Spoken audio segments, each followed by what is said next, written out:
Bon sabbat à chacun, bienvenue et bon sabbat à chaque personne qui se trouve dans cette maison, la maison de Dieu. Amen. Je vais le redire, bon sabbat à chaque personne en ce lieu. Après plusieurs semaines de vacances, d'autres ont fait des déplacements, d'autres ont été coincés par les embouteillages ou même par des problèmes d'avion. Il y en a d'autres qui ont été coincés par des cyclones et même des ouragans et même probablement un peu plus loin, nous n'en avons pas ici dans ce lieu, par des tremblements de terre. Tellement de choses se passent dans ce monde. Tellement de choses se passent que le fait de se retrouver dans la maison de Dieu, c'est vraiment quelque chose de réjouissant.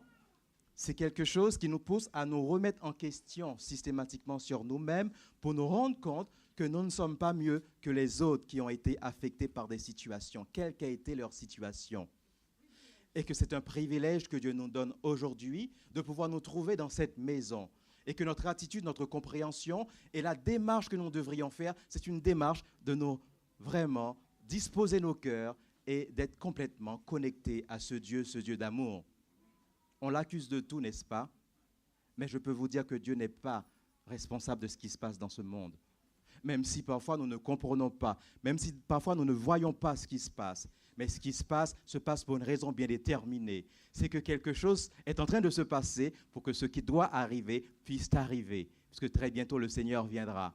Il reviendra pour pouvoir récupérer ceux et celles qui l'ont attendu, ceux et celles qui se sont donné la peine et qui ont espéré. Et cette espérance, Dieu nous donne cette espérance dans toute sa parole, n'est-ce pas? Et franchement, en cette rentrée, je voudrais vraiment, toujours sur cette base de cette espérance, vous souhaiter vraiment une bonne rentrée en Jésus-Christ. À chacun de vous, que vous soyez enfant ou jeune ou moins jeune, soyez vraiment dans cette espérance. Que le Seigneur soit à la base de vos vies, à la base de vos familles, à la base de vos affaires. Que la meilleure façon, vous savez, de réussir notre rentrée, c'est de mettre tout du côté de Dieu, de se mettre et de mettre tout ce que nous avons entre les mains de Dieu. Je n'espère pas être seul pour pouvoir vraiment observer que ce que nous attendons est sur le point de se produire. Tout ce qui nous entoure nous dit que Jésus-Christ revient bientôt. Alors je nous encourage à vraiment tout faire pour nous préparer à recevoir ce Jésus-Christ. Je voudrais vous encourager, non pas à vous alarmer par ce que vous voyez autour de vous, car la Bible a déjà prédit que a déjà dit ce qui allait se passer, et ce qu'il a dit est en train de se réaliser. Ce qu'il a dit, mes amis, est en train de se réaliser. Alors ne soyez pas inquiets, c'est triste vraiment humainement, je parle, mais spirituellement. Soyez apaisés.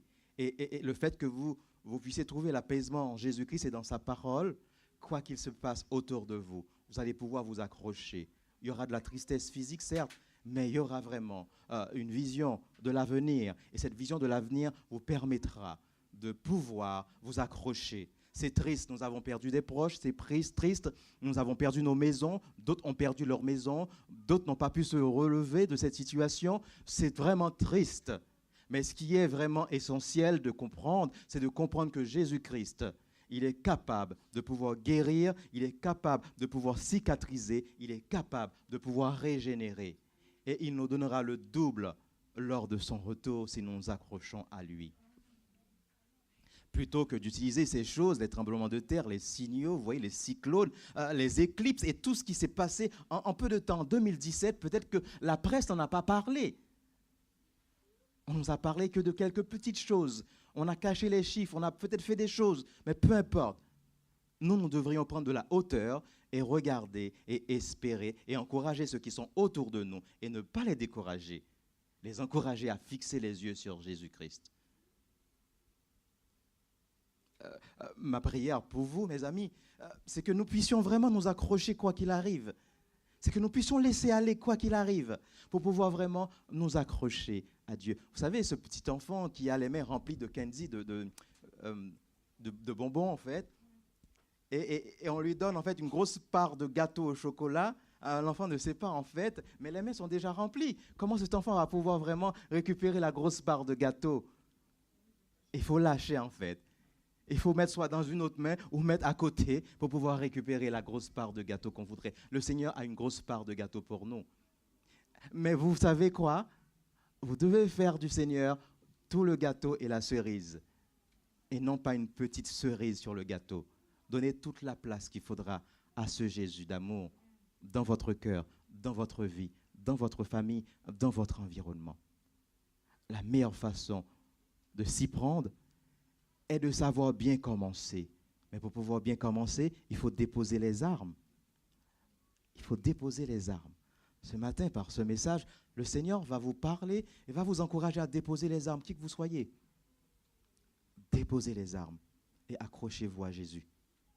Déposez les armes. Ne faisons même pas une trêve. Signons la fin de la guerre. La fin de la guerre entre nous. La fin de la guerre avec nous. La fin de la guerre avec les autres. Mais continuons. Parce que la guerre, ce n'est pas nous qui l'avions commencé, le conflit cosmique. Continuons à nous accrocher à Jésus-Christ pour que la guerre puisse continuer aux côtés de Jésus-Christ pour avoir la victoire. Amen. Prions ensemble. Notre Père et notre Dieu, en ce matin, nous sommes vraiment conscients de la situation du monde, de notre situation et de ce que tu nous donnes, de ce que tu nous promets. Aide-nous, Père, à pouvoir nous accrocher à cela. Aide-nous à nous renforcer en toi, dans ta parole, et quoi qu'il arrive, que nous puissions déposer les armes. Envoie-nous ton esprit en ce lieu, en chaque personne. Si quelqu'un est ici, c'est parce qu'il y a un message pour cette personne, en commençant par le prédicateur. Père, touche-nous à travers cette parole. Remplis-nous de ta puissance et de ton autorité et brise nos chaînes, apaise-nous, Seigneur, et prends le contrôle de nos vies et disperse nos ennemis. Dans le nom de Jésus, utilise-nous pour ta gloire. Amen. Amen. Amen. Pardonner. Instinct de survie. Pardonner. Instinct de survie. Le refus de pardonner, mes amis, c'est quelque chose de subtil, mais c'est quelque chose de dangereux. Que l'on soit conscient ou non, nous pouvons tous en être victimes. Le non-pardon divise. Non seulement divise les foyers, divise les familles, divise les amis, mais le non-pardon divise l'Église et les membres. Le non-pardon divise des pasteurs. Le non-pardon divise des nations. Le non-pardon, mes amis, c'est quelque chose qui a engendré ce conflit cosmique dans lequel nous nous trouvons. Apprendre à pardonner est essentiel pour bien vivre. Apprendre à pardonner, être confronté à l'offense, aux blessures, aux critiques, à la trahison, peut détruire une personne, une famille, un ministère et même une église si la personne qui est confrontée à cela n'est pas accrochée à Jésus-Christ pour pouvoir se relever et continuer à avancer.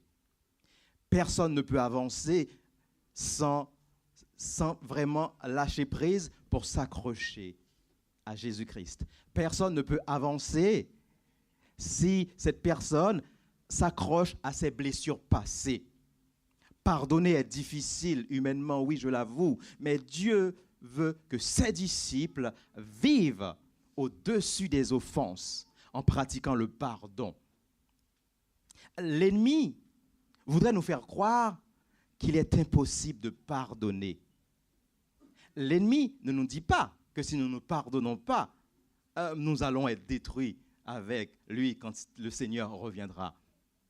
Quand nous refusons de pardonner, notre relation avec les autres est détruite. Notre relation, notre témoignage dans le monde est affaibli. Notre destinée est anéantie. Quand nous nous refusons de pardonner, mes amis, notre relation avec Dieu est démolie. Quand nous refusons de pardonner, l'Église est ébranlée. C'est le règne de la division, des luttes intestines et le règne de la rancune. Quand nous refusons de pardonner, l'intimité entre Dieu et nous, entre Dieu et vous, entre Dieu et moi est rompue. Car Dieu dit, si tu refuses de pardonner, moi non plus, je ne pourrai te pardonner. Si tu refuses de pardonner, moi, je ne pourrai pas te libérer. Si tu refuses de pardonner, moi, je ne pourrai pas te libérer. La dernière fois, vous vous rappelez, la dernière Sainte Seine, nous avions entamé cette série sur le pardon où nous avions utilisé Joseph comme personnage vraiment clé pour voir à travers Joseph plusieurs étapes dans la démarche de pardon de Joseph. Il y en avait 4, mais nous avons partagé un seul point sur ces 4, sur le pardon des autres. Aujourd'hui, je voulais faire pause sur cette partie-là pour entamer la deuxième partie de ce message qui est en plusieurs parties. Je voudrais ne pas parler du pardon vraiment d'autrui pour parler d'une autre forme de pardon, mes amis. Admettez que certaines des offenses, certaines blessures, vraiment blessent plus que d'autres. Vous voyez, blessures blessent plus que d'autres. Nous avons du mal. Honnêtement, il est difficile de pardonner aux offenseurs professionnels. Il est difficile de pardonner à ceux qui nous blessent, mais qui sont insensibles aux blessures qu'ils nous infligent. Il est difficile de pardonner, mes amis, à ceux qui blessent nos proches, à ceux que nous aimons. Nous avons du mal à leur pardonner. Nous avons du mal à pardonner à notre famille.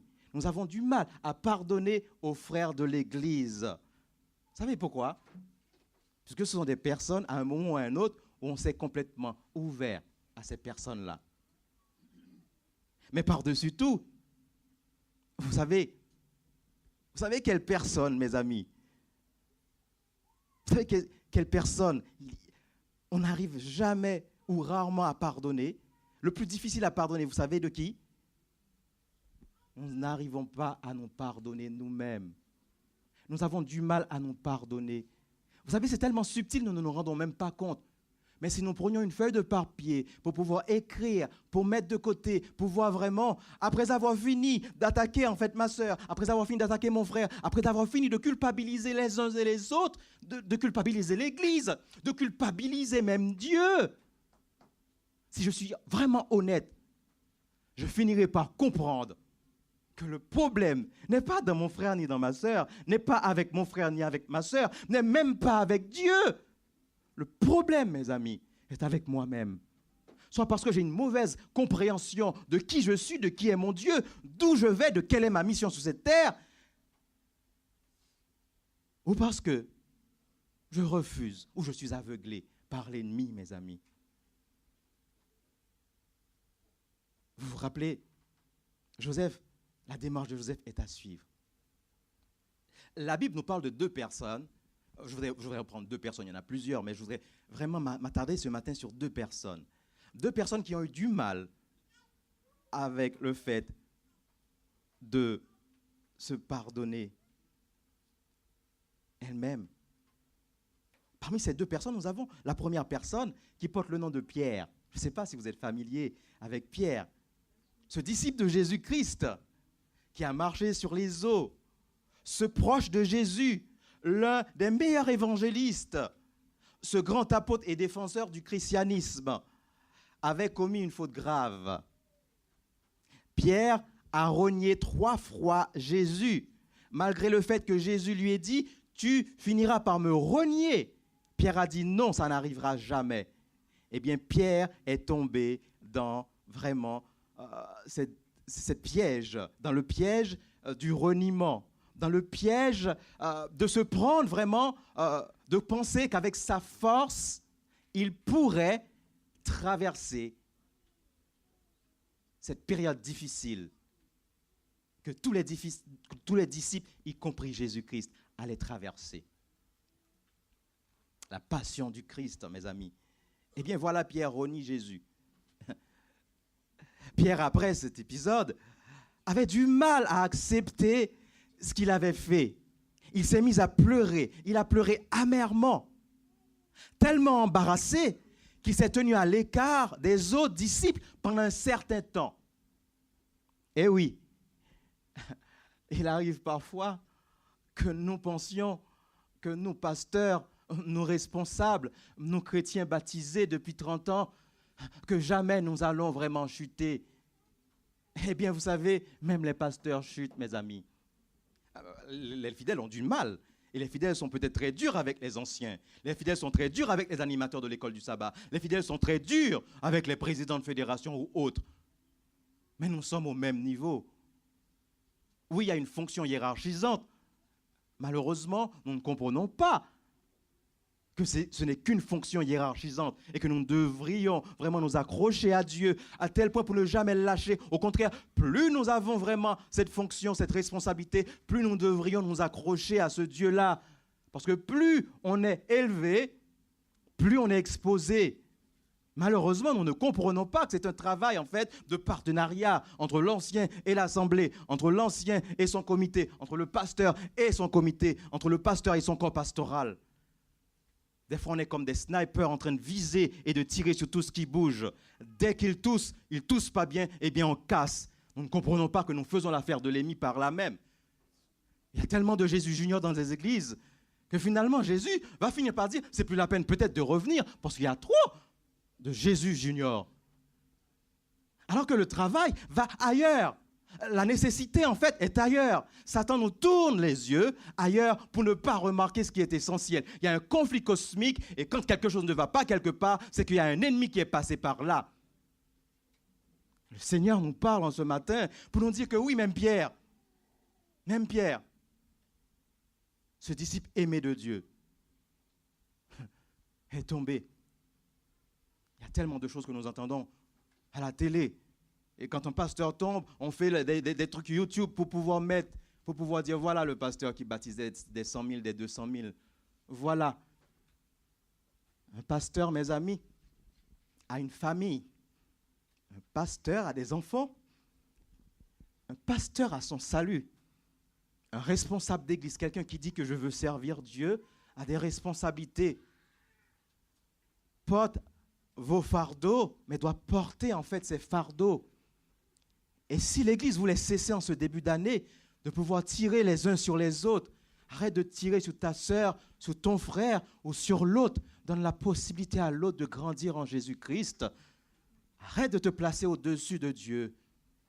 Peut-être que l'Église pourrait traverser cette période difficile et les gens dehors qui sont en train de mourir pourraient regarder et dire qu'il y a de l'espoir et venir. Si après des tremblements de terre de la sorte, après des ouragans de la sorte, après des feux dans le sud, après des problèmes politiques, les gens ne se tournent pas en masse vers nous, c'est qu'il y a un souci, mes amis. Et le souci ne vient pas de Dieu, le souci vient de nous-mêmes et du milieu de nous. Pour pouvoir recommencer, le Seigneur me dit et te dit, déposons les armes. Déposons. Eh oui. L'autre personnage s'appelle David. Un berger que Dieu a élevé au rang de roi. David, un homme selon le cœur de Dieu. Ceci dit en passant, j'ai cru dire, et je disais souvent, que c'était avant que David tombe que Dieu l'avait appelé un homme selon le cœur de Dieu. Ce n'est pas vrai, mes amis. Et si ta théologie, elle est comme ma théologie avant, tu dois cesser de le dire. Ce que Dieu dit de toi, il le dit avant même et il le dira après. Et si ça ne servait à rien, la Bible ne l'aurait pas mentionné. David est un homme selon le cœur de Dieu, pas parce qu'il a chuté ou ce qu'il allait chuter, mais parce que Dieu voyait le devenir de David. Dieu ne compte pas en fait pour dire dans le tableau, je vais ôter en fait ça, je vais garder ça et je vais additionner pour pouvoir te donner ta récompense. Dieu prend en fait ton passé, Dieu prend ton présent et Dieu vraiment, il additionne et c'est ce qui fait ton futur. Mais si tu n'es pas capable de regarder dans le futur pour changer ton passé, ce qui ne va pas, ce qui n'est pas en accord de Dieu, tu vas être coincé dans le passé. Le pardon. Pardon. David a commis l'adultère avec la femme d'un autre. Et dans son montage pour couvrir sa faute, David a comploté la mort d'Uri. David, en voulant vraiment camoufler, David s'est enfoncé encore beaucoup plus. Souvent, nous voulons camoufler et nous nous enfonçons encore plus. Dieu nous appelle ce matin pour dire lâche prise. Arrête de te camoufler. Tu mens à qui? Tu ne peux pas mentir à Dieu. Tu es nu devant Dieu. Et souvent, nous venons en fait avec nos bons sabbats, nous venons avec nos gentillesses vraiment devant tout le monde. Nous montrons quand même que tout va bien. Mais on n'en a pas besoin en fait de savoir si ça vient bien ou pas avec toi. Parce que je ne suis pas capable, tu n'es pas capable, nous ne sommes pas capables de donner le salut à l'autre. Et des fois, nous nous positionnons sur les autres alors que chez nous, ça va mal. Nous battons nos femmes. Nous prenons des gifles aussi de la main de nos femmes. Nous dormons depuis combien de temps sur des canapés. Nous avons des difficultés et nous nous érogeons en donneurs de leçons de ce qui est fait, de ce qui n'est pas fait. Ce matin, oui, ce matin, Dieu nous demande de rentrer en nous-mêmes. En nous-mêmes. David aussi a commis toute la liste des péchés qui pourraient exister. David a commis, mes amis, des atrocités. Et David, quand le prophète, Dieu a envoyé un prophète pour pouvoir vraiment réveiller sa conscience. David n'a pas fait comme moi, je fais souvent. Chercher des prétextes, critiquer, casser, empêcher le prophète de parler.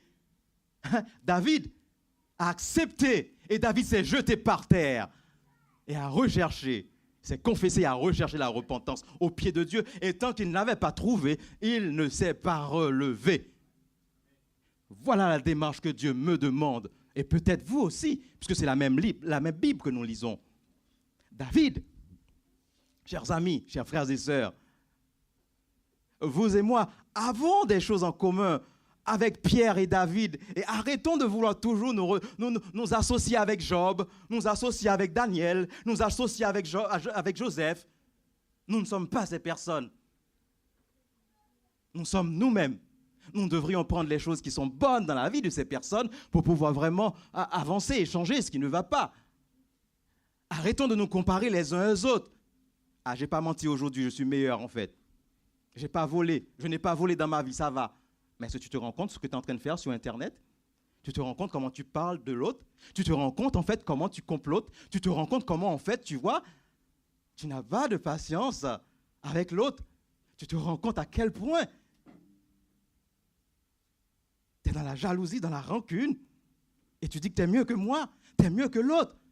Ce n'est pas par rapport à moi que tu dois être mieux. Ce n'est pas par rapport à l'autre que tu dois être mieux. C'est par rapport vraiment à Jésus-Christ qui doit être en face de toi et que tu dois vraiment atteindre l'objectif.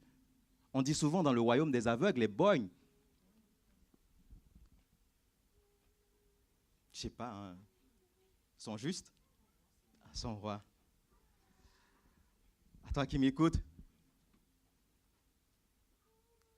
ne te laisse pas impressionner par ton voisin, car malgré sa prestance, lui aussi a des squelettes dans les placards. Nous critiquons David, mais nous oublions que nous ne sommes pas mieux. Ce n'est pas parce que nous coupons des parties de nos témoignages pour pouvoir les rendre cachères que ça veut dire en fait que nous sommes meilleurs que les autres. Si seulement on pouvait voir, et nos témoignages sont tellement compliqués, c'est des témoignages qui sont interdits aux moins de 60 ans. Vous voyez? Mais le Seigneur, lui, il ne nous juge pas par rapport à cela.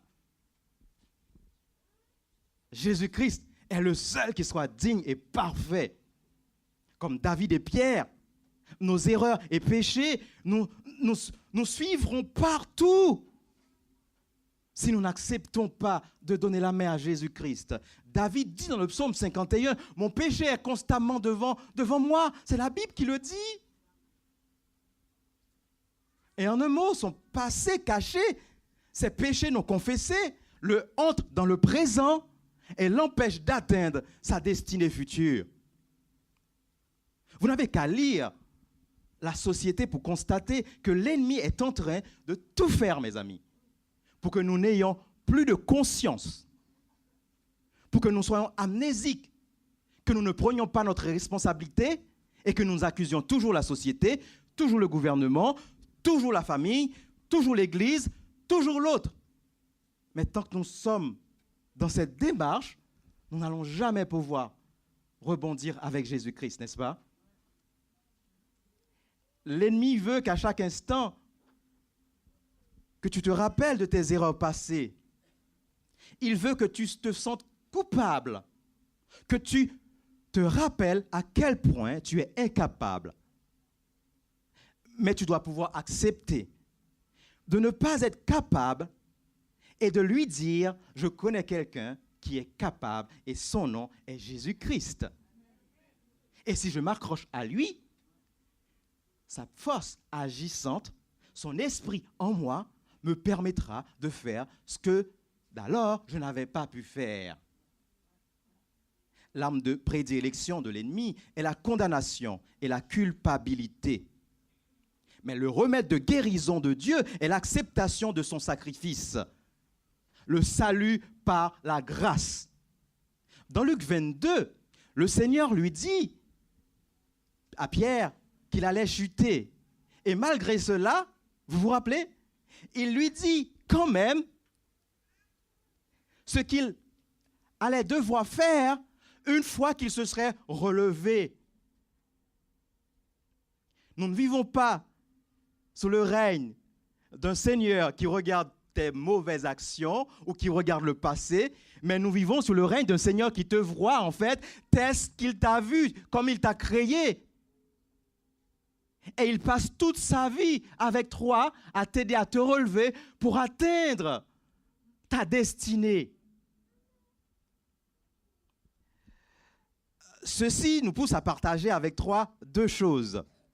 La première chose que je veux te dire, c'est que tes péchés et tes fautes ne sont pas une surprise pour Dieu. La deuxième chose, de ce fait, Dieu a déjà préparé ton issue de secours. Notez ces deux choses. Tes péchés ne sont pas une surprise pour Dieu. Dieu a déjà préparé ton issue de secours si jamais tu arrivais à tomber. Ces choses sont essentielles, mes amis, pour qu'on puisse se mettre vraiment dans la posture que Dieu nous a appelés à être.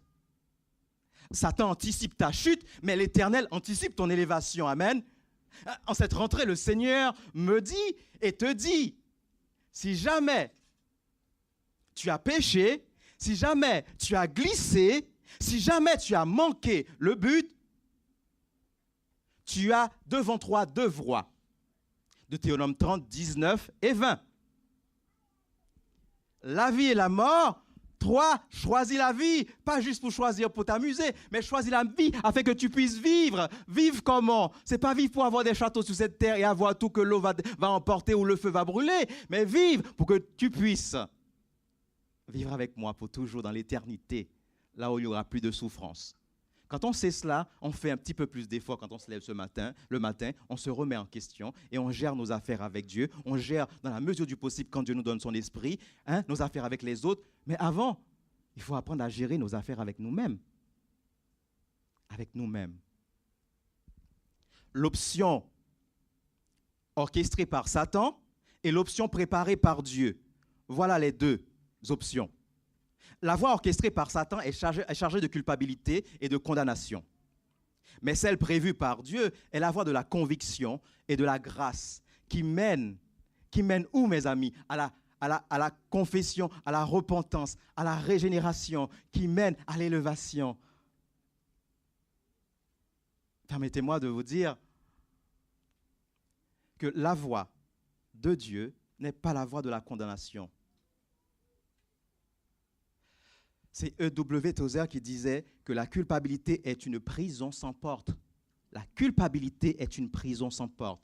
Et un proverbe africain le dit si bien, je ne sais pas si mon ami Rach connaît, quand il n'y a pas d'ennemis à l'intérieur, les ennemis de l'extérieur ne peuvent nous atteindre. Quand il n'y a pas d'ennemis à l'intérieur, les ennemis extérieurs ne peuvent nous atteindre. Quand tu sais qui tu es en Jésus-Christ, peu importe ce qu'on dit, ce qu'on fait, tu continueras à avancer en Jésus-Christ. Peu importe que tout tombe à droite, tout tombe à gauche, tu continueras à avancer en Jésus-Christ. Celui qui n'arrive pas à se pardonner a choisi la mauvaise voie.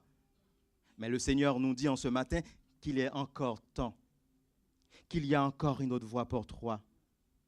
Et si tu veux revivre, cette voie pourra te permettre de revivre, même après ta chute. Je sais que durant l'été, je ne vais pas vous regarder, beaucoup sont tombés. Je sais que durant l'été, beaucoup ont glissé. Je sais que durant l'été, et même depuis la rentrée, Nous avons chuté. Mais gloire soit rendue à Dieu. Nous avons un Dieu qui n'est pas dans le jugement. Le jugement viendra après, quand tu auras fini ta vie. Amen. L'histoire de David et de Pierre démontre deux vérités que je voudrais te laisser, deux vérités importantes que tu pourrais noter. Quiconque chute d'une part peut être entièrement pardonné par le Père. Notez, quiconque chute peut être entièrement pardonné par le Père. Disons-le ensemble, entièrement pardonné par le Père. Au psaume 51, verset 3, David dit « Je reconnais mes transgressions et mon péché est constamment devant moi. J'ai péché contre toi seul et j'ai fait ce qui est mal à tes yeux. » Mais attends, quelqu'un dans la salle me dit « Hey, il est sérieux lui? Il tue, il vole, hein? Il camoufle et il dit qu'il a péché contre Dieu seul. C'est quoi cette histoire ?» Mais c'est plus complexe que cela. Ici, David dévoile une vérité jusqu'ici ignorée. Nos péchés, bien sûr, affectent les autres. Vous entendez? Nos péchés affectent les autres. Mais quand il s'agit de Dieu, c'est contre Dieu que nous péchons. Nos péchés affectent les autres, mais quand nous péchons, nos péchés, c'est contre Dieu. L'ennemi voudrait éliminer Dieu dans l'équation. Pas dans le poisson, dans l'équation. L'ennemi voudrait éliminer Dieu. Alors il me pousse à croire que Dieu n'est pas offensé quand nous péchons. Sachez que même si nos actions n'affectent personne, nos actions affectent Dieu. Nos actions affectent toujours Dieu, car le péché est toujours contre Dieu. Ensuite, il nous affecte. Ensuite, il affecte les autres. Nos péchés affectent Dieu, nous affectent et affectent les autres. Le pardon, c'est cette transaction qui se déroule entre deux parties, entre un offenseur et un offensé. Pardonner, mes amis, c'est quand l'offensé libère l'offenseur de la dette qu'il lui doit. Et ça, j'avoue, nous ne savons pas faire. À notre dimension, nous ne savons pas faire. Techniquement, personne ne peut se pardonner elle-même. Nous sommes tous des pécheurs. Et spirituellement, nous sommes toujours des offenseurs. Ne vous fâchez pas, j'ai bien dit spirituellement. Spirituellement, nous sommes tous des offenseurs, depuis Adam jusqu'à nous, sauf Jésus. Et Dieu est toujours l'offensé. C'est QFD, ce que David a dit. Nous avons péché contre eux. David avait raison, mes amis. Tu ne peux pas être en paix avec toi-même tant que tu ne seras pas en paix avec Dieu. Et tu ne peux pas être en paix avec Dieu si tu n'es pas en paix avec les autres. Celui qui me dit, moi ça va, tout va bien pour moi, je n'ai pas de soucis. Ah non, t'inquiète, je peux vivre seul, je n'ai besoin de personne, je reste derrière ma télé, je reste derrière mon ordinateur, je reste sur YouTube. Eh bien, mon frère, ma soeur, je te dis que tu as une date limite en fait, parce que Satan va mettre des virus dans ce que tu es en train de regarder. Et il a déjà mis des virus pour te faire penser que tu es mieux que les autres, que tu n'as pas ta place ici, et que les autres sont mauvais, et que l'Église va périr, et que toi seul tu vas être sauvé. À toi seul, tu représentes les 144 000 et la grande foule. Je veux te dire quand même que tu devrais réviser en fait ta Bible, parce que les choses sont plus complexes que cela. Le pardon, mes amis. Le pardon. Pour trouver le pardon, il faut le chercher. C'est accessible, mais il faut le vouloir. Tu le recevras. Tu vas devoir l'accepter. Et finalement, il faut reconnaître que le pardon est un don de Dieu. Tant que tu ne régleras pas ton passif avec Dieu, avec toi-même, tu ne pourras pas recevoir le pardon, ni ne pourras régler ton passif avec les autres. Tu voudras le faire, d'autres voudront t'aider à le faire, mais ça sera qu'humainement parlant que tu voudras le faire. Parce que quand tu le fais humainement parlant, il y a toujours l'ego qui arrive, il y a toujours la suffisance qui monte, tu veux toujours prendre la place de Dieu, tu décides quand est-ce et quand pardonner. Tu refuses de prendre la Sainte Seine, tu refuses de parler, tu te tiens à l'écart, tu fais du monde pour les autres, et puis finalement, tu penses quand même que ça va. Mais ce n'est pas de Dieu. Aujourd'hui, si je le faisais, il faut que je cesse de le faire. David dit, Seigneur, efface mes transgressions, lave-moi de mon iniquité. Crée en moi un cœur pur et renouvelle en moi un esprit bien disposé. David, en un mot, disait, Seigneur, je veux que tu fasses en moi ce que je n'arrive pas à faire pour moi-même. Je veux que tu fasses en moi ce que je n'arriverai jamais à faire pour moi-même. Je veux que tu fasses pour ma femme, pour mon mari, pour mes enfants qui sont à côté de la plaque, pour moi-même. Ce que nous n'arriverons jamais à faire si nous ne sommes pas accrochés à toi et si ton esprit n'est pas en nous. La bonne nouvelle de ce matin, mes amis, est que le Seigneur, grâce à son sacrifice et sa victoire, est le seul qui soit capable de pardonner. Il est le seul qui soit capable de nous accorder d'autres chances. Je n'ai pas dit une deuxième chance parce que souvent, quand on parle de deuxième chance, on pense que je t'ai déjà pardonné. Hein? D'accord? Alors, il ne va pas faire ça tout le temps. Mais le Seigneur, il dit, je t'accorde d'autres chances. Ça veut dire autant de fois que tu reviendras. Après, c'est ta conscience qui va s'endormir, plus tu vas rester dans la même chose. Mais c'est ton affaire avec Dieu. Mais il te dit, accorde d'autres chances aux autres. Bon, j'avoue, franchement, vous prierez pour moi. Je ne sais pas faire. Tu me piétines une fois, 2 fois, alors 10 fois à la rigueur. Mais 11 fois, je peux te promettre quand même. Hein. Et déjà, j'arrive à 10, c'est quand même beaucoup. Pour la même chose. Mais c'est que je n'ai pas encore totalement l'Esprit de Dieu en moi. Parce que l'Esprit de Dieu me dit, laisse courir. Ça ne veut pas dire en fait de ne pas mettre les points sur les i. Hein. Ça ne veut pas dire de ne pas pouvoir régler les choses. Ça ne veut pas dire de ne pas équilibrer, d'empêcher le chaos de pouvoir se créer, se générer autour de soi. Ce n'est pas du tout la même chose. Hein. Mais ça veut dire juste, je suis le Seigneur ton Dieu qui t'ai fait sortir de l'Égypte, de ton esclavage. Maintenant, je te dis que tu m'appartiens parce que tu es passé par le baptême. Vu que tu es passé par le baptême, maintenant tu es à moi. Tu es l'esclave volontaire, même si tu refuses d'être l'esclave volontaire, mais tu es quand même l'esclave volontaire. Alors c'est ce que je vais te dire que tu vas vouloir faire et que tu devrais accepter de faire. Tu ne veux pas le faire, je ne te pousserai pas. Mais un jour viendra où je te demanderai en fait compte. Peu importe ce que tu as fait de mal, ce que tu feras par la mort et la résurrection de Jésus-Christ, il a déjà payé ta dette. Vous voyez, c'est comme quelqu'un qui passe à Auchan et qui te paie un caddie chaque mois ou chaque fois que tu as besoin. Et il vient, il dit, tu peux aller et tu achètes autant que tu veux, tout est payé. Dieu te dit, tout est payé. Mais la seule chose, il te dit de ne pas en abuser, de ne pas pouvoir vraiment me prendre quand même pour, même si je parle de Carrefour ou de Cora, d'Auchan, de ne pas me prendre quand même pour un supermarché où tu choisis ce dont tu as besoin. Hein? Le supermarché que Dieu te donne, c'est la Bible. Mais sauf que dans cette supermarché, tu dois tout prendre. Tu ne dois rien laisser à côté. Alors quand il te dit en fait les 10 commandements, tu ne choisis pas ce que tu as envie. Le sabbat, parce que tu n'as pas de travail le sabbat. Hein? Tu n'as jamais été confronté à une situation. Tu n'as jamais eu des problèmes avec le sabbat. Mais bien sûr, c'est facile pour toi. Mais vas-y, viens prendre un petit péché que moi je travaille quand même, l'adultère. Pas moi, vous comprenez. La fornication, hein? La convoitise. Hein? Viens là, là on parlera. Pourquoi tu n'as pas vu en fait que dans les 9, il y a quand même, tu vois, dans les 10, il y a au moins 9 que tu ne mets pas en pratique. Tu restes avec ton sabbat. Bien sûr, c'est vrai. C'est le sceau, bien sûr. Mais ce sceau ne sera pas un sceau tant que les 9 autres en fait. Et tu sais que finalement, quand tu regardes à toi-même, les 10, tu ne pourras jamais les mettre en pratique. C'est seulement en Jésus-Christ, en l'amour pour Jésus et l'amour pour les autres. Dans l'amour que tu vas vivre, l'amour agape, que finalement, tu peux dire ce que tu veux. Tu peux critiquer comme tu veux. Mais c'est une vérité. Dans l'amour agapé, tu arriveras à vivre les 10 commandements. Et c'est par la grâce de Dieu. Tu ne pourras jamais les atteindre. Mais Dieu te fait grâce. Mais ça ne t'empêche pas d'avoir cette démarche de sanctification. Parce qu'il te dit en fait, tu fais le maximum de ce que tu peux faire. Et moi, je ferai le minimum. Et le minimum de Dieu, c'est le maximum que tu n'arrives jamais à faire. Tout ton maximum n'est même pas 1%. Et son minimum, c'est les 99,99999. Tu n'as pas à t'inquiéter.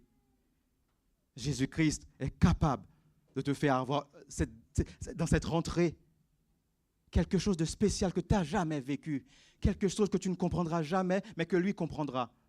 Juste fais-lui confiance. Il est mort pour que tu puisses avoir une nouvelle vie. Il est mort pour que tu puisses être racheté. Il est mort pour que tes péchés soient pardonnés. Il est mort et il a donné sa vie en rançon pour toi. Paul, en parlant de l'expiation, dira dans Romains 5, verset 20, là où le péché abonde, la grâce surabonde. Vous savez, mes amis, en un mot, ce que ça veut dire, peu importe là où il y a un péché ou des péchés, la grâce de Dieu sera toujours plus grande que le péché ou les péchés. Car la grâce de Dieu peut tout effacer. Oui, j'ai bien dit tout. Tout. Tout. Alors je ne sais pas, dans ce tout, qu'est-ce qui t'appartient, qu'est-ce qui m'appartient, je le sais. Eh bien, je le mettrai à ses pieds, au pied de sa croix, pour pouvoir m'approcher de sa table. En un mot, la grâce peut régénérer et libérer du passif, des abus en tout genre que tu as subis, que tu fais subir aux autres, que tu as fait subir aux autres, des blessures émotionnelles et spirituelles, 20, 30, 40 ans, tu es là à t'accrocher en fait à tes blessures. Oh, c'est parce que j'ai. Le Seigneur te dit ce matin, tu peux tout déposer et il peut te libérer. Amen. Il peut te libérer des complots, de la rancune, de la trahison, de la fornication, de l'hypocrisie, de la jalousie, du vol, du meurtre, de la dépendance. Il peut te libérer, même du mensonge. Dieu, par sa grâce, peut tout gérer et il peut te régénérer. Alors, il te fait dire, lâche prise, c'est tout ce que tu as à faire. Tes péchés ne pourront jamais dépasser ce qu'il est capable de faire. Dans 1 Jean 1, verset 9, voilà ce qu'il dit. Si nous confessons nos péchés, il est fidèle et juste de nous les pardonner et de nous purifier de toute iniquité. Jésus-Christ, voilà ce qu'il dit. L'ennemi peut te pousser à vivre toujours sous le poids de la culpabilité. Même si nous avons fait la démarche de tout donner à Jésus, des fois nous avons toujours un petit peu qu'on garde.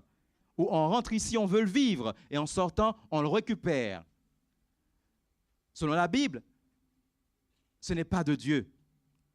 La culpabilité t'empêche de dormir. Cette culpabilité qui t'emprisonne, qui refuse que tu te laisses atteindre par Dieu et qui t'empêche d'atteindre ta destinée. Voilà ce qu'Ésaïe 1,18, venez et plaidons, dit l'Éternel. Si vos péchés sont comme le cramoisi, ils deviendront comment? Comme la neige. S'ils sont rouges comme la pourpre, ils deviendront comme la laine. Et psaume 103, verset 12, autant que l'Orient est éloigné de l'Occident, autant j'éloignerai de toi, de nous, nos transgressions. Ésaïe 43, verset 25, je ne m'en souviendrai plus. Je ne m'en souviendrai plus. Nous avons dit que non seulement nous pouvons entièrement être pardonnés, mais pour finir, j'aimerais te laisser cette deuxième partie. Nos chutes ne sont ni fatales ni définitives. Nos chutes ne sont ni fatales ni définitives. Quand tu as ça en perspective, tu sais qu'au nom de Jésus, tu pourras avoir la victoire, n'est-ce pas? J'aime cet adage qui dit que tant qu'il y a la vie, il y a espoir. Satan est un menteur. Pour preuve, après avoir renié Jésus, après la résurrection de Jésus, Pierre se trouvait avec les disciples, sachant bien ce qu'il avait fait, il était tout silencieux. Vous voyez, un petit peu comme un enfant. Eh bien, Jésus-Christ est venu et Jésus-Christ l'a relevé, Jésus-Christ l'a réintégré. Mais à aucun moment, Jésus-Christ n'a parlé de ce qu'il a fait et à aucun moment, Jésus-Christ n'a été dire à Jean, Jacques et les autres, tu sais ce qu'il m'a fait? Regarde-le là. Hein? N'écoute pas ce qu'il dit. À aucun moment. Hein? Alors la question que je me pose, pourquoi n'imitons-nous pas Jésus-Christ dans nos églises? Pourquoi n'imitons-nous pas Jésus-Christ dans nos familles?